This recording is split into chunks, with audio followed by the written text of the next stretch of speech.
BPL শুরু না হলেও চিটাগাং কিংস কিন্তু অলরেডি শিরোপা ঘরে তুলছে। আপনি বলবেন আমি মনে হয় পাগল হয়ে গেছি, ভাই বিপিএল এ হইলো না শিরোপা তুললো কেমনি? বিষয়টা একটু খুলে বলতেছি। চিটাগাং কিংস সম্প্রতি দলে একজন হোস্ট বেরিয়েছে, কানাডিয়ান মডেল অভিনেত্রী, এছাড়া একজন ফিটনেস ফ্রিক ইয়াশা সাগরকে। বিপিএল এর ইতিহাসে প্রথমবারের মতো এই ধরনের হোস্ট দেখতে পেলাম, এবং এই সুন্দরী তরুণীকে চিটাগাংস দলে ভিড়িয়ে বিপিএল এর একটা নতুনত্ব দিয়েছে। তবে এই ধরনের একজন সুন্দরী মডেলকে আমাদের বিপিএল গ্রাউন্ডে ছেলেদের পাশে থাকাটা কতটা স্বাভাবিক, এটাই আমি মনে করি। এটাই হচ্ছে আসল সমস্যা।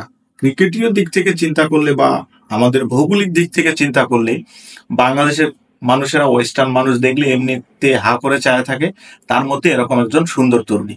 তো ক্রিকেটাররা যখন খেলবে, দর্শকদের কথা বাদে দিলাম, দর্শকরা এনজয় করলো, বাট ক্রিকেটারদের মনোযোগ কতটুকু থাকবে? এরকম হোস্ট একজন যদি সুন্দরী হোস্ট দলের ভিতরে সাথে থাকে, তাহলে কি ক্রিকেটের মনোযোগটা ঠিক থাকবেই?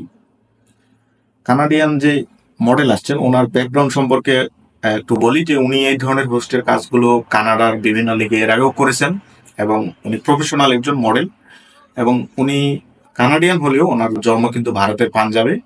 2015 সালের পর কানাডায় শিফট করছেন, এরপরই এই হোস্টের দায়িত্বগুলো পালন করতেছেন সফলতার সাথে। উনি, ওনার কোনো দোষ দিচ্ছি না, বাট বাংলাদেশের প্রেক্ষাপটে আমার মনে হয় এই ধরনের হোস্টে কাউকে ক্রিকেটীয় ব্যক্তিত্ব যারা আছে তাদেরকে রিপ্রেজেন্ট করলে ভালো হইতো।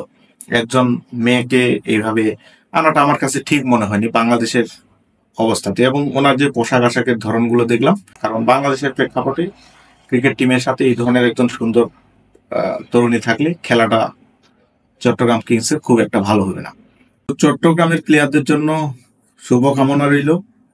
খেলার দিকে মনোযোগ দাও, হোস্টের দিকে নয়, ঠিক আছে? তাহলেই কিন্তু শিরোপা জয় করতে পারবা। ওকে, আপনার কাছে বিষয়টা কি মনে হয়েছে? বিষয়টা কি আপনার কাছে আমি কি কোনো ভুল বলেছি? গুড নাইট, ভালো থাকবেন।